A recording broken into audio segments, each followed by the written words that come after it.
Welcome to the Deconstructionist Deep Dive, the show that doesn't just accept the story. Yeah, we break it apart. We peel back the layers. And expose the inner workings. Let's dive in. What if the most popular rebellion against the system is actually the system's oldest con? So today, we're really getting our hands dirty, aren't we? We're disassembling a really pervasive narrative that's out there. Yeah, this deep dive looks into a framework, a way of understanding arguments that, well, they often promise these uncomfortable truths. Or they frame themselves as some kind of rebellion against the mainstream, right? Exactly. And the central question for you, the listener, is kind of unsettling. What if this freedom they're selling you? What if it's just control in a different package? It's a challenging idea. We're using our source material here to look at what it calls these deceptive pillars of control. And we'll unpack how a specific worldview gets built, piece by piece, starting right at the beginning, how the speaker presents themselves, how they want you to see them. Okay, let's peel back that first layer then. Often the framework starts with these foundational axioms, these core beliefs, like the speaker saying, I exploded in popularity because I say things many men believe. Right. But, I mean, is popularity really proof of truth? Well, that's the question, isn't it? Our analysis points straight to the post hoc ergo propter hoc fallacy. Yeah. Just because B happened after A doesn't mean A caused B. Correlation isn't causation. Precisely. Popularity can blow up for lots of reasons. Controversy may be. Getting boosted by an algorithm, it doesn't inherently mean the message itself is, fundamentally true. And what's really interesting is how that popularity gets used. It's not just presented as a fact. It's often used as justification. It's like an emotional lever. How so? Well, you're kind of nudged into thinking, wow, so many men agree with this.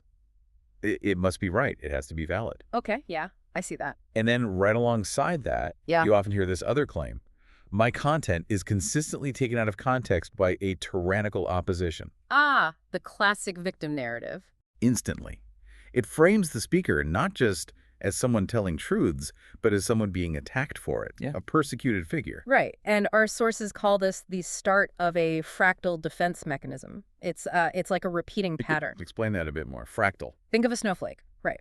The pattern repeats on every scale. So here, the speaker builds this core idea, I'm a persecuted truth teller, and that defensive pattern, that shape, it shows up in almost every argument they make, big or small. Okay, got it.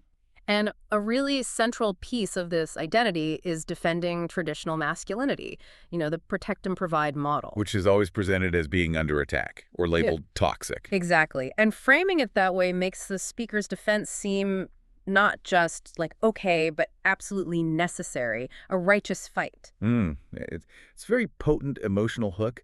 It really connects with anxieties that, let's be honest, many men do feel about their place in the world today. But there's a catch.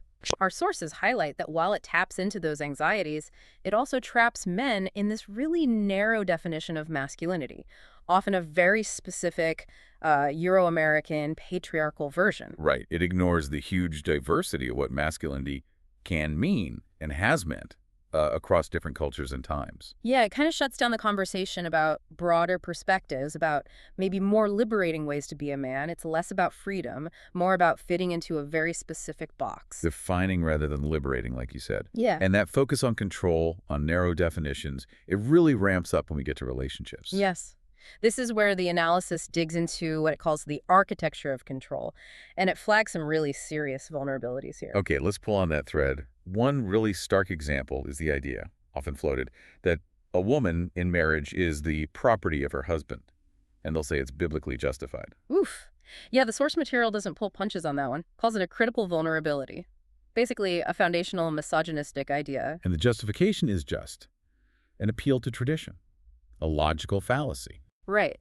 Taking ancient texts written for a totally different society and trying to apply them literally today, it essentially turns a person into, well, chattel, property. It's wild how directly that contradicts so many other philosophies, too. Totally. Our analysis contrasts it with, say, Stoicism, which is all about virtue and duty towards others, not owning them. Or Buddhism, with its emphasis on non-attachment. Owning another person would be seen as a major source of suffering, right? Absolutely. It's the opposite of this framework. And think about historical context, patriarchal agrarian societies where women were literal capital. This idea echoes that, but tries to dress it up as something else. Okay. And then flowing sort of logically from that property idea. You get the next argument. Responsibility necessitates authority. Meaning, if a man is responsible for protecting a woman, he must have authority over her. Exactly. And again, the sources flag this. Critical vulnerability calls it a false analogy. How is it false? Well, it takes the idea of legal or biological responsibility, maybe like a parent has for a child, and falsely equates it to the dynamic between two consenting adults. It's a trick. It smuggles in a power imbalance. Makes it seem necessary for protection or care. Precisely. And again, contrast that. Think about Taoism's way leading by following effortless action, or even just modern psychology. Healthy relationships are built on partnership, mutual respect, consent, not hierarchy. Yeah. The source calls this semantic fraud, correcting the meaning of words like responsibility to mean control. It's twisting language itself. And then there's a particularly ugly example. The sources call it an emotional lever and a bafflement tactic. Uh-oh, which one is this? The claim that an 18 or 19-year-old woman is somehow more attractive than a 25-year-old because, and this is a direct quote reference, she's been through less dick, or there's more for me to clean up. Wow. Yeah, that's more than just distasteful. The analysis is right to flag that as a critical vulnerability. It's just pure weaponized misogyny, isn't it? Reducing a woman's entire worth to her sexual history. It's a hasty generalization designed, I think, to provoke, to trigger insecurity, maybe outrage. And it actively pushes back against the value of experience of independence in women, reduces them to, a commodity. Something to be cleaned up. It's designed to make you uncomfortable, make you react. Definitely it's that mark. Okay, so moving beyond relationships, this framework also seems to touch on personal well-being, specifically mental health. Right. You get statements like, reject the identity being clinically depressed. Take control and fix yourself. Or even more directly, clinical depression is not a real medical condition. It is a choice of identity. Yeah. Our sources identify this as a vulnerability detected. And frankly, it's potentially dangerous. It's a complete dismissal of modern medical science, isn't it? Absolutely brutal. It throws out decades of research, clinical evidence. And replaces it with, what, anecdotes? Often, yes. Like the claim, I have saved thousands of men from suicide. Using personal stories to try and override established medical facts, the analysis calls it suppression of scientific evidence. And fear-based control. Which makes sense. It turns a medical issue into a moral failing, puts all the blame on the sufferer for their own brain chemistry. It's almost like those old Puritan ideas where sickness was seen as a sign you'd done something wrong. Exactly. Yeah. It's completely out of step with our understanding today. And the deception here, it traps people. How so? It makes them suffer in silence, ashamed, believing it's their fault, a weakness, instead of a condition that needs treatment and support. So it taps into that desire we all have for self-reliance, for taking responsibility. But twists it, misdirects it so people don't get the help they actually need. It's really quite insidious when you break it down. Okay, so the system is built. How does it defend itself when people start poking holes in it? The defense mechanisms. This is crucial. The primary tactic, according to our sources, is the context gambit. That sounds familiar. My content is consistently taken out of context by a tyrannical opposition. That's the one. The analysis calls it bafflement and suppressed evidence. Why battlement? Because it makes reality slippery. If any criticism, no matter how valid or clearly sourced, can just be waved away as out of context. Then the speaker becomes the only one who can ever define what they really meant. Exactly. They're the sole arbiter of truth. It's identical to how some cult leaders operate. You know, you have to read all the sacred texts before you can understand or criticize. Creates a barrier, makes you doubt your own understanding, fosters that in-group thinking. Right.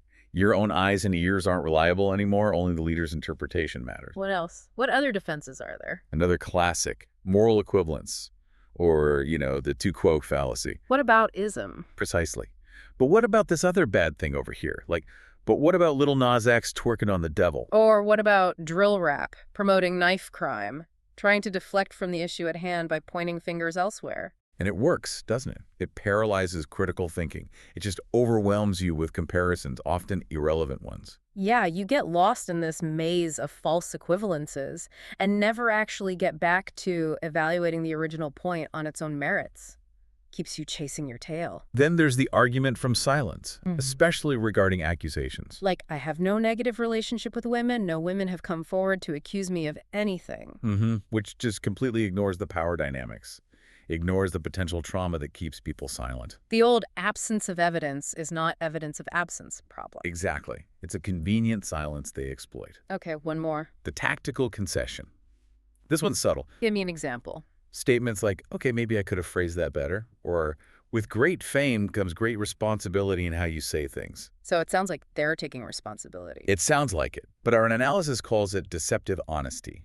It gives the illusion of reflection, of maybe learning something. But without actually changing the underlying belief or retracting the harmful idea. Precisely. It offers these little crumbs of humility, a tiny concession on phrasing, maybe, but the toxic core that remains untouched. It's a PR move, not real change. Wow. Okay, so if we step back and connect all these dots, these axioms, the control architecture, the defenses, what's the bigger picture? What emerges is what the source material calls a fractal palace of self-justification. Meaning it's all self-reinforcing, the same patterns repeating everywhere. Yes. It's not just a random collection of controversial opinions. It's a carefully constructed system, a control system. And the rebellious synthesis, the big takeaway. It reveals the ultimate deception, really, that this whole framework suggests that freedom for men somehow requires the control of women. And that masculinity isn't about character or inner virtue, but about performing dominance. Exactly. It's an incredibly narrow and ultimately quite destructive definition being sold as strength. So far from being a rebellion against the system, it's arguably a very old system of control itself, just repackaged. Disguised as a rebellion against, say, wokeness or whatever the current bogeyman is.